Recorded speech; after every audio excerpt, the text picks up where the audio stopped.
ప్రభునామానికే మహిమ కలుగును గాక. కూడి వచ్చిన మీ అందరికీ, కర్మిల ఆత్మీయ సహవాస సంఘ విశ్వాసులందరికీ మన ప్రభువును ఆయన ప్రియ కుమారుడునైన యేసుక్రీస్తు వారి శ్రేష్టమైన నామలో శుభములు మరియు అందరికీ వందనాలు.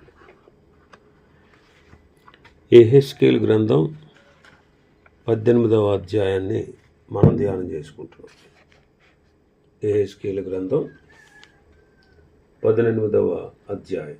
ఈ అధ్యాయంలో వ్యక్తిగత బాధ్యతను గూర్చిన సందేశాన్ని మనం వింటున్నాం. అందులో భాగంగానే 20 వచనాలు మనం ధ్యానం చేసుకున్నాం. 21వ వచనం నుంచి మనం ధ్యానం చేసుకుందాం. 21వ వచనం నుంచి మనం చూస్తే 21. అయితే దుష్టుడు తాను చేసిన పాపములన్నిటినీ విడిచి నా కట్టడలన్నిటినీ అనుసరించి నీతిని అనుసరించి న్యాయము జరిగించిన ఎడల అతడు మరణమునందడు, అవశ్యముగా అతడు బ్రతుకును. గత పాఠంలో యెహెజ్కేలు 3 దృష్టాంతాలు ఇచ్చాడు. నీతిపరుడై నీతి న్యాయములు అనుసరించే ఒక వ్యక్తిని చూపెట్టాడు. రెండవదిగా ఆ నీతిమంతునికి పుట్టిన మరొకడు, వాడు బలాత్కారం చేసేవాడు. మూడవ దృష్టాంతంగా బలాత్కారుడైనటువంటి ఆ వ్యక్తికి పుట్టిన నీతిమంతుడైన కుమారుడు. ఈ 3 విషయాలు చూపించాడు. అయితే ఇక్కడ ఏమంటున్నాడంటే, ఎందుకు ఈ విషయాలు చెప్పాడు? తల్లిదండ్రులు ద్రాక్షకాయలు తింటే పిల్లల పళ్ళు పులుస్తాయి అని చెప్పుకుంటున్నారు కాబట్టి. అయితే ఎవరి పాపాన్ని బట్టి వారికే శిక్ష విధించబడుతుంది అనే విషయాన్ని ప్రభు వారికి విశదీకరించి, ఇక మీదట మీరు అలాంటి సామెత మీరు వాడరు అని చెప్పారు. 21వ వచనాన్ని మనం చూస్తే, దుష్టుడు తాను చేసిన పాపాలన్నీ విడిచిపెట్టి దేవుని కట్టడలన్నిటిని అనుసరించి నీతిని అనుసరించి న్యాయము జరిగిస్తే అతడు మరణమునందడు, అవశ్యముగా అతడు బ్రతుకుతాడు అంటే పశ్చాత్తాపడి దుష్టత్వాన్ని మానుకొని దేవునితో సమాధాన పడితే అతడు బ్రతుకుతాడు. ఇంకా 22వ వచనంలో చూస్తే, అతడు చేసిన అపరాధములలో ఒకటియు జ్ఞాపకంలోనికి రాదు, అతని నీతిని బట్టి అతడు బ్రతుకు. చేసిన పాపాలు, దుష్టత్వాన్ని జరిగించినటువంటి దుష్టక్రియల ద్వారా చేసిన అపరాధాల్లో ఒక్కటి కూడా జ్ఞాపకమునకు రాదు అని ప్రభు సెలవిస్తున్నారు. 27-28 వచనాలు చూస్తే, దుష్టుడు తాను చేయుచు వచ్చిన దుష్టత్వము నుండి మరలి నీతి న్యాయమును జరిగించిన ఎడల తన ప్రాణమును రక్షించుకొనును. అతడు ఆలోచించుకొని తాను చేయుచు వచ్చిన అతిక్రమ క్రియలంటిని చేయక మానెను గనుక అతడు మరణం నొందక అవశ్యముగా బ్రతుకును అంటారు. అంటే దుష్టుడు తాను చేస్తూ వచ్చినటువంటి క్రియలు మాని నీతిని అనుసరించినప్పుడు అతని దుష్ట కార్యాలు, అతడు చేసిన అపరాధాలు జ్ఞాపకమునకు రావు. వాడు శిక్షింపబడడు, వాడు మరణానికి అప్పగించబడడు. అతడు చేసిన అపరాధాల్లో ఒకటి కూడా జ్ఞాపకానికి రాదు. అతడు నీతిని బట్టి బ్రతుకుతాడు అని చెప్తున్నారు. క్రైస్తవులమైనటువంటి మనం మన సహోదరుల పాపాలు క్షమించుట విషయంలో చాలా కఠినంగా వ్యవహరిస్తూ ఉంటాం. నేను క్షమించను, నాకు నిత్యము గుర్తుకే ఉంటుంది అని క్షమించరు చాలామంది. కొంతమంది క్షమించిన మళ్ళీ మళ్ళీ మళ్ళీ మళ్ళీ వాటిని జ్ఞాపకం చేస్తూ ఉంటారు. కాబట్టి చాలామంది సంఘ విశ్వాసులు ఇలాగ అనేకులను ద్వేషించి వారు మరి తిరిగి పశ్చాత్తాపడి ప్రభు సన్నిధికి రాకుండా వారిని ప్రభు యొద్దకు నడిపించలేనటువంటి చచ్చుతనం కలిగిన వారుగా ఉన్నారు. ఒకవేళ దేవుడు మన పట్ల కఠినంగా నిర్లక్ష్యంగా ప్రవర్తించి ఉంటే మనం ఏమవుతాం చెప్పండి? కానీ ప్రభు ఏమంటున్నారు? క్రీస్తునందు విశ్వాసం ఉంచి రక్షించబడిన వారి యొక్క పాపాలను ఆయన క్షమిస్తున్నాడు. హెబ్రీ పత్రిక 8వ అధ్యాయం 12వ వచనం చదివితే, నేను వారి దోషముల విషయమై దయ కలిగి వారి పాపములను ఇకను ఎన్నడను జ్ఞాపకము చేసుకొననని ప్రభు సెలవిచ్చుచున్నాడు.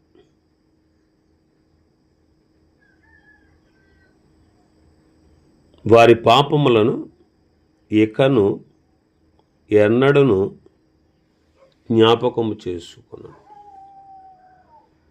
కాబట్టి ఎవరైనా దేవుని యందు విశ్వాసం ఉంచితే, వారు మారు మనసు పొందితే, వారు పాపులమని గుర్తించి ప్రభువును క్షమించమని అడిగితే, వారి పాపాలు క్షమించి ఇక ఎన్నడూ ఆయన జ్ఞాపకము చేసుకొను. యెషయా గ్రంథం 43వ అధ్యాయంలో చూస్తే 25వ వచనం, నేను నా చిత్తానుసారముగా నీ అతిక్రమములను తుడిచివేయుచున్నాను, నేను నీ పాపములను జ్ఞాపకము చేసుకొనను అంటున్నాడు. దీనికి కారణం కేవలం ఆయన కృప అండి.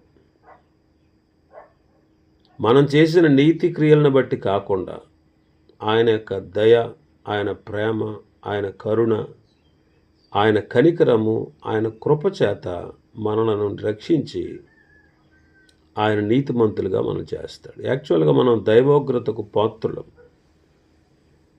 అయినా సరే ఆయన కరుణ, ఆయన కృప, ఆయన కనికరము, ఆయన ప్రేమ, వీటన్నిటి చేత చచ్చిన మనల్ని బ్రతికించి లేపి రక్షించి పరలోకమందు ఆయనతో పాటు కూర్చుండబెట్టారు. ఎఫెసీ పత్రిక 2వ అధ్యాయంలో మనం అదే చదువుతాం. మీరు మీ అపరాధముల చేతను పాపముల చేతను చచ్చిన వారై ఉండగా ఆయన మిమ్మల్ని క్రీస్తుతో కూడా బ్రతికించాను. మునుపు మీరు వాటిని చేయుచు వాయుమండల సంబంధమైన అధిపతిని అనగా అవిధేయులైన వారిని ఇప్పుడు ప్రేరేపించు శక్తికి అధిపతిని అనుసరించి ఈ ప్రపంచ ధర్మము చొప్పున మునుపు నడుచుకున్నారు. వారితో కలిసి మనం అందరమును శరీరం యొక్క మనసు యొక్క కోరికలు నెరవేర్చుకొనుచు మన శరీరాశలను అనుసరించి మునుపు ప్రవర్తించుచు కడమ వారి వలనే స్వభావ సిద్ధముగా దైవోగ్రతకు పాత్రులమైంటివి. అయినను దేవుడు కరుణా సంపన్నుడై ఉండి మనం అపరాధముల చేత చచ్చిన వారమై ఉండినప్పుడు సైతం మన ఎడల చూపిన తన మహాప్రేమ చేత మనలను క్రీస్తుతో కూడా బ్రతికించెను. కృపచేత మీరు రక్షింపబడి ఉన్నారు. క్రీస్తు యేసునందు ఆయన మనకు చేసిన ఉపకారముల ద్వారా అత్యధికమైన తన కృపా మహదైశ్వర్యమును రాబో యుగములలో కనుపరచు నిమిత్తము క్రీస్తు యేసునందు మనల్ని ఆయనతో కూడా లేపి పరలోకమందు ఆయనతో కూడా కూర్చుండబెట్టాను. మీరు విశ్వాసము ద్వారా కృపచేతనే రక్షింపబడి ఉన్నారు. ఇది మీ వలన కలిగినది కాదు, దేవుని వరమే. అది క్రియల వలన కలిగినది కాదు కనుక ఎవడనూ అతిశయపడ వీలులేదు. ఈ రీతిగా ప్రభు మనల్ని క్షమించాడు.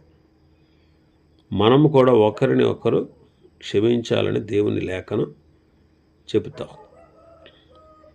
మరి ఇలాంటి క్షమించే అనుభవం మనం కలిగి ఉన్నామా? ఏమన్నాడు కొలసీ పత్రికలో? ఎవడైనను తనకు హాని చేశానని ఒకడు అనుకుని ఎడల ఒకరినొకడు క్షమించుడి, ప్రభువు మిమ్మును క్షమించునులాగున క్షమించుడి అని చెప్తాడు కొలస్సీ పత్రిక 3వ అధ్యాయంలో. హాని చేసినా క్షమించాలి అని చదువుతా ఉన్నాం దైవ గ్రంథంలో. అలాంటి క్షమించే మనసు మనం కలిగి ఉండాలి. ఎందుకని? మనము క్రీస్తు యేసు మనస్సు కలిగిన వారు. మరి ఇలాంటి అనుభవం మనలో ఉందా? ఒకసారి మనం పరీక్షించుకోవాలి. మనల్ని మనం పరీక్షించుకుని తోటి సోదరుల ఎడల క్షమాహృదయం కలిగి ఉండాలని ప్రభు యొక్క ఉద్దేశం. ప్రభు మనల్ని ప్రేమించి మన కొరకు ప్రాణం పెట్టాడు. మనము కూడా మన సహోదరుల నిమిత్తం ప్రాణము పెట్టబద్దులమై ఉన్నామంటాడు యోహాను మొదటి పత్రిక 3వ అధ్యాయంలో. ప్రాణము పెట్టబద్దులు అంటే తప్పనిసరిగా ప్రాణం పెట్టాలి అని దాని భావం. కాబట్టి మాటతో నాలుకతో కాకుండా సత్యముతో మనం ప్రేమించాలి. ఇంకా మన భాగంలోకి వస్తే మరొక సత్యం మనకు కనబడుతుంది. ఏదంటే నీతిపరుడు 24వ వచనం, నీతిపరుడు తన నీతిని విడిచి పాపము చేసి దుష్టులు చేయు హేయక్రియలన్నిటి ప్రకారము జరిగించిన ఎడల అతడు బ్రతుకున, అతడు చేసిన నీతి కార్యములు ఏమాత్రము జ్ఞాపకంలోనికి రావు. అతడు విశ్వాసఘాతుకుడై చేసిన పాపాన్ని బట్టి మరణము పొందుతాడు. నీతిపరుడు తన నీతిని విడిచాడు, పాపం చేస్తున్నాడు. దుష్టులు చేసినట్లుగా హేయక్రియలు చేస్తున్నాడు. అలాంటి టైంలో అతడు అంతకుముందు చేసినటువంటి నీతి కార్యాలు ఏవి జ్ఞాపకానికి రావు. 26వ వచనం, నీతిపరుడు తన నీతిని విడిచి పాపం చేసిన ఎడల అతడు దానిని బట్టి మరణం పొందును. ఎందుకని మరణం పొందుతాడు? తాను చేసిన పాపాన్ని బట్టే కదా అంటాడు. అంటే ఒకడు నీతిమంతుడిగా జీవించాడు, చివరికి పాపక్రియలు చేశాడు. అతడు నీతిపరుడుగా ఉండి చేసిన నీతి క్రియలను బట్టి జీవించగా అతడు ఈ పాపాన్ని బట్టి మరణిస్తాడు అనేది భావం. అయితే 25వ వచనంలో మనం చూస్తే, అయితే యెహోవా మార్గము న్యాయము కాదని మీరు చెప్పుచున్నారు. ఇశ్రాయేలులారా, నా మాట ఆలకించుడి, నా మార్గము న్యాయమే, మీ మార్గమే కదా అన్యాయము అయినది అంటారు. ఇలా ప్రభు చెబుతూ ఉంటే వారేమంటున్నారు? యెహోవా మార్గం న్యాయం కాదు, ఆయన ఇలా చేయడం మంచిది కాదు అంటారు. యెహోవా మార్గమే న్యాయం. ప్రభు అంటారు, నా మార్గము న్యాయమే, మీ మార్గమే కదా అన్యాయమైనది అని చెప్తున్నారు. కాబట్టి మన దేవుడు న్యాయవంతుడు. ఆదికాండం 18వ అధ్యాయంలో అబ్రహాము గారు ప్రార్థన చేస్తూ, దుష్టులతో పాటు నీతిమంతులు కూడా నాశనం చేస్తావా అయ్యా, అలాగ ఎన్నటికీ జరగకూడదు, అలా చేయకూడదు, అలా చెయ్యొద్దు అని బ్రతులాడతాడు.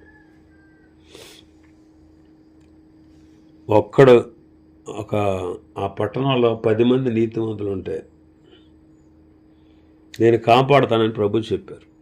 కానీ ఉన్నారా ఎవరైనా 10 మంది అంటే 10 మంది లేరు, ఒక్కడే ఉన్నాడు. లోతు ఒక్కడే ఉన్నాడు. ఒకవేళ 10 మంది కనబడి ఉంటే ఆనాడు సొదొమ గొమొర్ర పట్టణాలని ఆయన నాశనం చేయక ఉండేవాడు. దేవుడు అన్యాయం చేయుట అసంభవం. ఆయన న్యాయవంతుడండి. దేవుడు అన్యాయం చేయుడు. యోబు గ్రంథం 34:10 అదే చదువుతాం.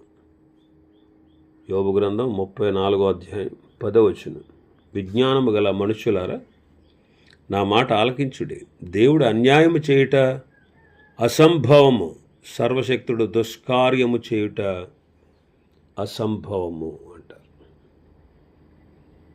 అసంభవము అంటే ఎప్పుడు పొరపాటును కూడా సంభవించదని. ప్రభు అయిన యెహోవా ఆయన మార్గము న్యాయమైనదని నిరూపిస్తున్నాడు.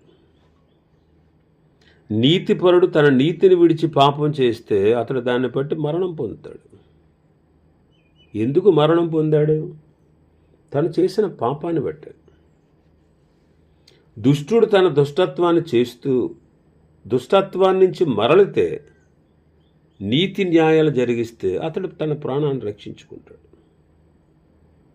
అతడు ఆలోచించుకొని తాను చేయుచు వచ్చిన అతిక్రమలైనటిని చేయకుండా మానేశాడు కాబట్టి అతడు మరణమునందక అవశ్యముగా బ్రతుకును అంటాడు. కాబట్టి భూమి మీద మనం ఎక్కువ కాలం బ్రతకాలంటే మనం నీతి న్యాయాలు అనుసరించాలి.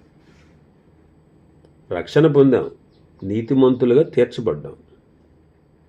మరి ఇప్పుడు నీతిమంతులుగా మార్చబడాలి. నీతిమంతులుగా మార్చబడాలి. తీర్చబడ్డాం దేవుని చేత, ఇప్పుడు మార్చబడాలి. దినదినము మనలో మార్పు కలగాలి. మనం నీతిని అనుసరించాలి, న్యాయాన్ని అనుసరించాలి. దుష్టత్వాన్ని, దుష్టక్రియలను మనం చేయకూడదు. ఒకవేళ దుష్టత్వాన్ని, దుష్టక్రియలను చేస్తే మన ఆత్మ రక్షింపబడిందే కానీ భౌతికంగా ఎక్కువ కాలం మనం బ్రతకలేదు. మన కాలం కంటే ముందుగా మనం పోవాల్సి వస్తుంది. అదనమాట. కాబట్టి ఈ దుష్టక్రియలు మనం మానాలి. దుష్టక్రియలు మానాలి. ఇంకా 29వ వచనం నుంచి మన భాగంలో 29వ వచనం నుంచి 33 వరకు హెచ్చరిక మనం చూస్తాం. అయితే ఇశ్రాయేలీలు యెహోవా మార్గము న్యాయము కాదని చెప్పుచున్నారు. ఇశ్రాయేలీలారా, నా మార్గము న్యాయమే, కానీ మీ మార్గము న్యాయము కాదు. కాబట్టి ఇశ్రాయేలీలారా, ఎవరి ప్రవర్తన బట్టి వారికి శిక్ష విధిస్తాను. అందువల్ల మనసు త్రిప్పుకోండి. మీ అతిక్రమములు మీకు శిక్షాకారణములు కాకుండానట్లు వాటన్నిటినీ విడిచిపెట్టుడి. మీ మనస్సు త్రిప్పుకోండి. మీ అతిక్రమములు మీకు శిక్షకు కారణము కాకుండానట్లు వాటన్నిటినీ విడిచిపెట్టండి. మీరు జరిగించిన అక్రమ క్రియలన్నిటిని విడిచి నూతన హృదయాన్ని, నూతన బుద్ధిని తెచ్చుకోండి. మరి ఎందుకు ఇలా చేసి మీరు మరణం పొందుతారు అని ప్రభువు అడుగుతున్నాడు. కాబట్టి దుర్మార్గులు మరణం పొందుట ఆయనకి ఇష్టం కాదు. అందుకే 32వ వచనంలో ఏమంటాడంటే, మరణము నొందువాడు మరణము నొందుటను బట్టి నేను సంతోషించేవాడను కాను. కావున మీరు మనస్సు త్రిప్పుకోండి, అప్పుడు మీరు బ్రతుకుతారు. ఇదే ప్రభువగు యెహోవా వాక్కు అంటారు. కాబట్టి దుర్మార్గుడు తన దుర్మార్గుతను వదిలి బ్రతుకుట ఆయనకి ఎంతో సంతోషం. అదే 23వ వచనంలో అంటారు, దుష్టుడు మరణము నొందుట చేత నాకేమాత్రమైన సంతోషం కలుగునా? వారు తమ ప్రవర్తన దిద్దుకొని బ్రతుకుటే కదా నాకు సంతోషం. ఇదే ప్రభువుకు యెహోవా వాక్కు అంటున్నారు. కాబట్టి గమనించాల్సింది ఏంటంటే, నీతిమంతులు తమ నీతిని విడిచి పాపం చేసేవారు తమ ప్రవర్తనను దిద్దుకోవాలి. మరి పాపము చేయని వాడు ఎవడైనా ఉన్నాడా ఆ కాలంలో అని మనం చూస్తే, ఇర్మియా గ్రంథం 5వ అధ్యాయం 1-2 వచనాలు మనం చదివితే, యెరూషలేము వీధుల్లో ఇటు అటు పరుగెత్తుచు చూచి తెలుసుకోండి, దాని రాజవీధులలో విచారణ చేయుడి, న్యాయము జరిగించుచు నమ్మకముగా ఉండ యత్నించు ఒకడు మీకు కనబడితే నేను దాన్ని క్షమిస్తాను. యెరూషలేము వీధుల్లో అటు ఇటు తిరిగి తెలుసుకోండి, దాని రాజవీధుల్లో కూడా విచారణ చేయండి, న్యాయము జరిగించి నమ్మకంగా ఉండ ప్రయత్నించేవాడు ఒక్కడు కనబడితే నేను దాన్ని క్షమిస్తాను అంటున్నాడు. అంటే యెరూషలేము వీధుల్లో ఇటు తిరిగి చూసిన న్యాయం జరిగించి నమ్మకంగా ఉండ యత్నించేవాడు ఒక్కడు కూడా కనిపించలేదు. ఒకవేళ ఒక్కడ కనిపిస్తే అలాంటోడు నేను యెరూషలేమును శిక్షించడం మానేస్తానంటాడు. అంటే దీని అర్థం ఒక్కడు కూడా లేడు అని భావం. ఒక్కడు కూడా లేడు. యెహెజ్కేలు గ్రంథం 9వ అధ్యాయంలో చదువుతాం కదా. 9వ అధ్యాయం 4వ వచనం నుంచి మనం చూస్తే, యెరూషలేము అను పట్టణంలో ప్రవేశించి చుట్టూ తిరిగి దానిలో జరుగు హేయకృత్యముల గురించి మూలుగులిడుచు ప్రలాపించుచున్న వారి లలాటము గుర్తు వేయమని వారికి ఆజ్ఞాపించి.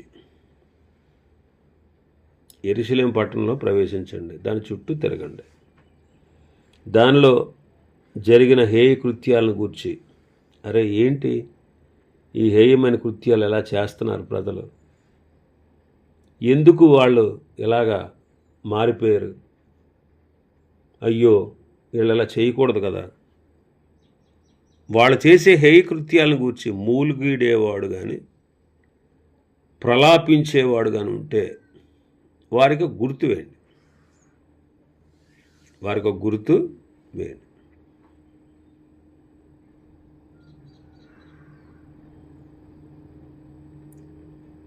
ఇక్కడ 6వ వచనంలో మనం చూస్తే, అందరూ నశించినట్లు ఎవరిని విడిచిపెట్టక పెద్దవారిని, చిన్నవారిని, కన్యకలను, పిల్లలను, స్త్రీలను చంపవలను కానీ ఆ గుర్తు ఎవరికి ఉండునో వారిని ముట్టకూడదు. లలాటం గుర్తు వేయమన్నాడు. ఆ గుర్తున్నవాడిని వదిలేసి మిగతా వాళ్ళందరినీ, ఎవరైనా సరే పెద్దలైనా, చిన్నలైనా, యవనస్తులైనా, వృద్ధులైనా, కన్యకలైనా, స్త్రీలైనా, పురుషులైనా, ఆ గుర్తు ఎవరికి ఉండదో వాడిని చంపాలి, ఎవరికి ఉంటుందో వాడిని ముట్టుకోకూడదు. ఒక్కడికి లేదంటండి, యెహెజ్కేలుకి తప్ప ఎవ్వరికి లేదని. యెహెజ్కేలు ఆల్రెడీ అప్పుడు చెరలో ఉన్నాడు. అంటే యెరూషలేములో ఉన్న వాళ్ళలో ఒక్కడు కూడా కనబడలేదు, ఒక్కడు కూడా లేడు. కాబట్టి నీతిగా బ్రతికేవాడు ఒక్కడు కూడా కనబడ. ఇలాంటి అక్రమంలో ఉన్న వారి అతిక్రమ క్రియలను విడిచి నీతిని అనుసరించి బ్రతకడం వల్ల నాకు సంతోషం అంటున్నాడు ప్రభు. నీతిని అనుసరించి బ్రతకడం వల్ల సంతోషం. అందుకే ప్రేమతో వాళ్ళని హెచ్చరిస్తున్నాడు. అరే బాబు, మీరు మరణం పొందడం నాకు ఏమాత్రం సంతోషం లేదు. మీరు మీ దుష్టక్రియలు విడిచిపెట్టి నా వైపు తిరగండి, మనసు త్రిప్పుకోండి. మీ అతిక్రమములు మీ శిక్షకు కారణం కాకుండానట్లు వాటన్నిటినీ విడిచిపెట్టండి అని ప్రభు వారిని ఆహ్వానిస్తున్నాడు. వారిని శిక్షించుటకు దేవుడి సంతోషం లేదు, కానీ వారిని రక్షించుటకు ఆహ్వానిస్తున్నాడు. అందుకే ఇర్మీయా గ్రంథంలో చదువుతాం, భ్రష్టులైన పిల్లలారా, భ్రష్టులైన బిడ్డలారా రండి, తిరిగి రండి, నేను కృపగలవాడును, నేను మిమ్మల్ని బాగు చేస్తాను. కాబట్టి మన నీతి క్రియల వల్ల కలిగింది కాదు, కానీ కేవలం ఆయన కృప వల్ల. కాబట్టి ఈనాడు మనం కూడా పాపులం, దేవునికి దూరస్తులు, సత్యాన్ని ఎరగని వారు, అజ్ఞానంలో ఉన్నవాళ్ళు, నిజ దేవుడు ఎవరో తెలియనటువంటి మూర్ఖులు, అజ్ఞాన స్థితిలో ఉన్నవాళ్ళు. అలాంటి మనల్ని ప్రభు పిలుస్తున్నాడు. పిలిచి ఏం చేస్తాడు? ఆయన కృపచేత మనల్ని రక్షిస్తాడు. ఆయన మరణ పునరుత్థానాల వల్ల, ఆయన మరణ పునరుత్థానంలో యందు విశ్వాసం ఉంచటం వల్ల మనల్ని నీతిమంతులుగా తీరుస్తాడు, నిత్య రక్షణకు మనల్ని పాత్రులుగా చేస్తాడు. అందుకే ఆనాడు ఇశ్రాయేలీలను బ్రతకడానికి రమ్మని ఆహ్వానించిన దేవుడు ఈనాడు మనల్ని కూడా పాపముల నుండి విడిపించి నీతిమంతులుగా తీర్చి పరలోక రాజ్య వారసులుగా చేయుట కొరకు ఆయన మరణ పునరుత్థానంలో విశ్వాసం ఉంచమని ప్రభువు మనల్ని ఆహ్వానిస్తాడు. ఇంకా ఆయన మరణ పునరుత్థానంలో విశ్వాసం ఉంచి రక్షించబడకపోతే మనం నిత్య శిక్షకు పాత్రులు. కానీ ఆ నిత్య శిక్షను తొలగించి నిత్య జీవాన్ని ఇచ్చుటకు ప్రభువు మనల్ని ఆహ్వానిస్తూ ఉన్నాడు. ఇవి ఈ అధ్యాయంలో ఉన్నటువంటి విషయాలు. ప్రభు చిత్తమైతే రేపు ఏదైనా మరొక అధ్యాయాన్ని ధ్యానం చేసుకుందాం. దేవుడి వర్తమాన వాక్యాన్ని మన వినికిడిలో ఆశీర్వదించునుగాక. ఆమేన్.